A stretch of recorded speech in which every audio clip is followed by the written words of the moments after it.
अच्छा अब क्या होगा? अब ये होगा बेटा कि हमने प्रिंटफ सीख लिया जो कि आउटपुट देगा, ठीक है। अब मैं जरा तो देखूं अगर तो फुटर फुटर और जो मतलब प्रिंटफ है इसका मैं पहले ही बहुत बहुत दफा जो है वो ओवरव्यू दे चुका हूँ। एक पूरी वीडियो मैंने बना के रिकॉर्ड की हुई है, जो कि DCR पे अपलोड भी हुई थी, तो इसको मैं स्किप कर रहा हूँ। तो फिलहाल बैक टू द स्ट्रक्चर।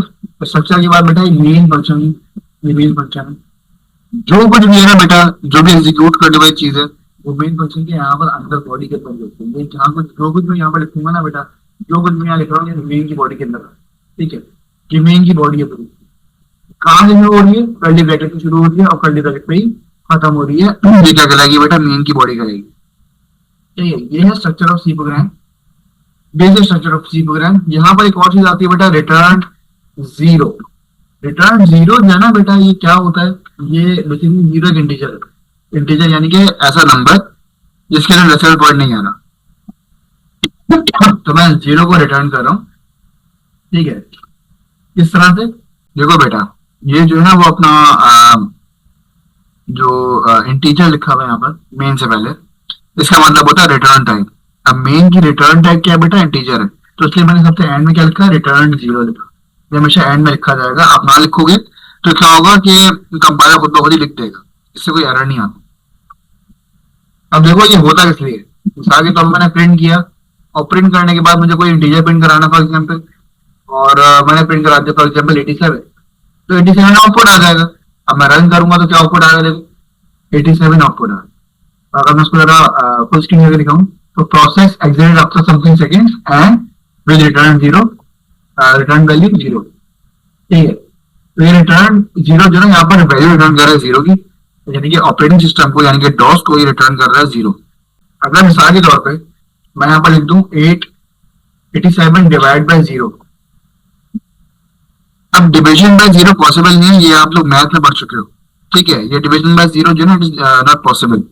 क्योंकि ये पॉसिबल नहीं है तो इसलिए हम लोग क्या करेंगे, इसको जरा देखेंगे यहाँ पर कि ये वैल्यू जीरो रिटर्न नहीं करेगा, ये एरर देगा यहाँ पर। इस लाइन से आगे नहीं बढ़ पाएगा, इस लाइन के अंदर एरर आ जाएगा, ठीक है। अब मैं इसको रन करता हूँ, देखो प्रिंटअप कर नहीं पाए, फंस गया उस लाइन में। फंस गया तो क्या हुआ, इतने सेकंड के बाद उसने दे दिया एरर और रिटर्न वैल्यू जीरो नहीं आ रही, कुछ और आ रही, ठीक है। तो रिटर्न जीरो इसलिए लगाया जाता है ताकि हम लोग अपने कोई रन टाइम एरर्स को पकड़ सके और ये अश्योर कर सकें कि रिटर्न वैल्यू जीरो ही आ रही हो और बीच में ही कोई फ्लो टूट ना रहो हमारा, ठीक है। इसलिए जो ना वो नॉर्मली किया जाता है। तो अब जरा आगे बढ़ते हैं। आगे हमारे पास जो दूसरा एसर है, हमने बेसिक स्ट्रक्चर कवर कर लिया। हमारे पास जो दूसरा एसर है बेसिकली वो यहाँ पर अगर हम देखें तो टाइप कास्टिंग वाला है, जो सबसे ज्यादा बच्चों को परेशान करता है कि इम्प्लिसिट टाइप कास्टिंग क्या है, टेक्स्ट टाइप कास्टिंग क्या है। और एक और बात के बच्चे जो ना बड़ा इसमें वो कर रहे होते हैं, इंटीजर डेटा टाइप का और फ्लोटिंग डेटा टाइप का और कैरेक्टर डेटा टाइप का, इसके तरह से उनको होता है। तो एक बात याद रखना बेटा, तो ये बात याद रखिएगा बेटा कि टाइप कास्टिंग में जो एसएलओस के अंदर ना, इसके अंदर जो ना वो बच्चों को काफी हद तक प्रॉब्लम होती है। तो इंटीजर वेरिएबल कैसा डिक्लेयर करते हैं, तो फ्लोट कैसे करते हैं, ये सब करते हैं, ये सब हम लोग आगे देखेंगे फिलहाल। लेकिन ये कि मतलब जो मेन प्रॉब्लम है टाइप कास्टिंग की होती है, इसी के अंदर सब कुछ कवर हो जाएगा। तो आ जा रहा है कि टाइप कास्टिंग हम लोग पहले करके दिखाते हैं। अब मैं आपको टाइप कास्टिंग करके दिखाता हूँ। मैंने ए एक वेरिएबल ले लिया इंटीजर का और उसके अंदर मिसाल के तौर पे मैंने जो है वो फॉर एग्जाम्पल 45.6 के नाम के हिसाब से कोई वैल्यू सेट कर दी और मैं इसकी वैल्यू प्रिंट करा रहा हूँ एक की। अब मैं अगर रन करूंगा, रन करने के ऊपर मैं देख रहा हूँ कि ए की जो वैल्यू प्रिंट हो रही है वो क्या हो रही है? 45 हो रही है। 45.6 नहीं हो रही है, क्या हो रही है? 45 हो रही है। कैसे हो रही है भाई? ये ऐसे हो रही है कि 0.6 को रीड नहीं कर पा रहा। क्यों? क्योंकि ये इंटीजर है, इंटीजर के अंदर डेसिमल पॉइंट्स नहीं आते। इंटीजर के अंदर डेसिमल पॉइंट्स नहीं आते, इसलिए क्या हो रहा है बेटा, इसलिए जो है वो ये 45 तक रीड कर पा रहा है। हालांकि बच्चे कहते हैं शायद ये राउंड अप हो रहा है, राउंड अप नहीं हो रहा। राउंड अप होता है 46 हो जाता है, 0.6 से भाई है तो 46 हो जाता है, एक वैल्यू ऊपर हो जाता है, ठीक है। ये हमारे पास जो है वो किसी किस्म का, जिसे कहते हैं राउंड ऑफ नहीं है, ये क्या है? कंसेशन है, टर्मिनेशन है आफ्टर डेसिमल पॉइंट, ठीक है। तो ये 45 जो है ना उसी को रीड करेगा। खैर आगे चलते हैं। ये दो ऐसे लोग जो है ना हमने, अच्छा ये जो टाइप कास्टिंग हुई है खुद ब खुद ही हुई है, ये टाइप कास्टिंग खुद ब खुद ही हुई है। तो चूंकि जो खुद ब खुद ही काम होता है और कंप्यूटर खुद कर रहा होता है, उसे हम कहते हैं ये इम्प्लिसिट तौर पे हो रहा है, ये इम्प्लिसिट टाइप कास्टिंग है। ठीक है, सिमिलरली इसकी एक और एग्जाम्पल है कि अगर मैं मिसाली तौर पे नंबर ऑफ रन ले लूँ, ठीक है, और रन जो है ऐसी बात है इंटीजर होते हैं, 45 रन बनाए गए। अच्छा, बॉल्स कितनी थी? नंबर ऑफ बॉल्स जो है वो हमारे पास फॉर एग्जाम्पल 60 बॉल पे 45 रन। ठीक है। अच्छा, अब मुझे ये पता करना है कि रन रेट क्या है, तो जाहिर सी बात है मैं फ्लोट में रन रेट का जो है,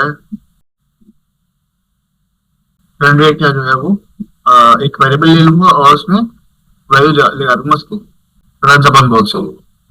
तो अभी हमने क्या किया, इस तरह का हमने कोड लिख दिया। अब कोड लिखने के बाद क्या हो रहा है बेटा, कोड लिखने के बाद ये हो रहा है कि मैं इसको जरा रन रेट को प्रिंट करता हूँ। मैंने प्रिंट कर दिया। और ये जाहिर सी बात है फ्लोट है, तो मैं इसको परसेंट एफ से करूंगा। परसेंट डी से क्या होता है, इंटीजर होता है। परसेंट एफ से क्या होता है बेटा, परसेंट एफ से यहाँ पर फ्लोट प्रिंट हो रहा होता है। अच्छा, तो अब मैं इसको अगर रन करूं तो आप देखेंगे, हालांकि 45/60 जो है ना वो कुछ डेसिमल में कुछ ना कुछ आता है। अगर मैं आपको दिखाऊं ना इसकी वैल्यू क्या आएगी, तो let me turn on the calculator and then show you कि 45 डिवाइडेड बाय 60 जो आना चाहिए था वो यहाँ पर 0.75 आना चाहिए था, जबकि यहाँ पर कुछ और आ रहा है, यहाँ पर 0 आ रहा है। इसकी वजह पता है क्या है आपको? इसकी वजह ये कि ये एक इंटीजर है और ये भी एक इंटीजर है, रन्स भी एक इंटीजर है, बॉल्स भी इंटीजर है। क्योंकि दोनों इंटीजर है तो डिवाइड होकर आंसर भी इंटीजर आएगा। मुझे कम से कम एक को जो है ना बेटा क्या करना पड़ेगा, कम से कम मुझे एक को जो है ना वो जिसे कहते हैं कि प्लॉट करना पड़ेगा। तो मैं रन को प्लॉट कर रहा हूँ, मैं चाहूँ तो बॉल्स को भी कर सकता हूँ, मैं रन को प्लॉट कर रहा हूँ। लेकिन कम से कम किसी एक को मैंने जो है ना वो फ्लोटिंग फॉर्म में लेके आ गया। और अब मैं क्या करूंगा, अब मैं जरा इसको रन करता हूँ। अब मैं रन करूंगा तो बिल्कुल सेम आंसर आ जाएगा, बिल्कुल सही आंसर आ जाएगा, बिल्कुल 0.75 आंसर आ गया। बच्चे पूछते हैं सर मुझे एक्स्ट्रा जीरो से बच रहे हैं, एक्स्ट्रा जीरो जो उसके पास आ रहे थे, यानी कि अगर मैं इसको रन करके दिखाता हूँ, इसके एक्स्ट्रा जीरो आ रहे से बचना है मुझे। डेसिमल के बाद सिर्फ दो स्पेसेस चाहिए, दो डेसिमल पॉइंट चाहिए। तो मैं किस तरह से लेकर आऊँ, तो इस परसेंटेज साइन के बाद में बेटा आपने क्या करना है, पॉइंट लगाना है और 2 लगा देना है। यानी कि पॉइंट के बाद जितने नंबर मुझे चाहिए उतने मुझे यहाँ पर डिजिट लिख देना है। ठीक है, उसके बाद मैं क्या करूंगा, उसके बाद मैं रन कर दूंगा। मैं रन करूंगा तो देखो क्या होगा। अब यहाँ पर उतना ही मेरे पास डिजिट्स आए, पॉइंट के बाद जितने मैंने लगाए थे हमारे पास यहाँ पर। अगर मैं 3 लिख दूंगा तो 3 डिजिट्स आएंगे, 4 लिख दूंगा 4 आएंगे, ऐसी बात।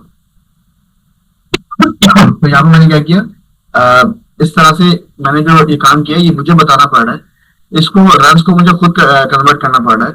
तो ये कौन सी टाइप कास्टिंग कहलाएगी बेटा, ये एक्सप्रेसिव टाइप कास्टिंग कहलाएगी। ये प्रोग्रामर खुद कर रहा है, मतलब ये कंप्यूटर नहीं कर रहा है, प्रोग्रामर को करना पड़ रहा है। तो ये क्या कहलाएगा, ये एक्सप्रेसिव टाइप कास्टिंग कहलाएगी। सही है।